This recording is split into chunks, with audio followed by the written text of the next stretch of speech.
पुण्यामध्ये गेल्या काही दिवसांपासून ड्रग्सच्या तस्करींचं प्रमाण मोठ्या प्रमाणात वाढलंय।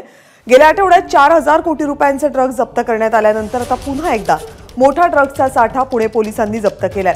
विश्रांतवाडी परिसरामधून 340 किलोचा ड्रग्स साठा जप्त करण्यात आलाय। मेफेड्रॉन सदृश्य अंमली पदार्थ जप्त केल्याची माहिती पुणे पोलीस आयुक्तांनी दिली आहे। जिथे विश्रांतवाडी येथे जे गोडाऊन मध्ये माल जे पूर्वी सापडला होता, ते जे एक आरोपी आहे त्यांनी काही कधी माल त्यांचे ट्रक मध्ये पण ठेवत होता। ती ट्रक शोधून काढण्यात आलेली आहे आणि ते ट्रक विश्रांतवादी ज्या गोडाऊन होता त्याचे 3 किलोमीटर लांबवर एक ट्रक सापडला, ज्यामध्ये 340 किलोची साठा सापडलेली आहे। त्याचे आता एमडी आणि मेथ बनवण्यासाठी जे रॉ मटेरियल लागतात, ती रॉ मटेरियल त्या ट्रक मध्ये आहे अशा प्रथमदर्शनी दिसते, परंतु एक्झॅक्टली त्याचे केमिकल कॉम्पोजिशन काय आहे ते फॉरेन्सिक रिपोर्ट नंतरच समजेल। एबीपी माझा, उघडा डोळे बघा नीट।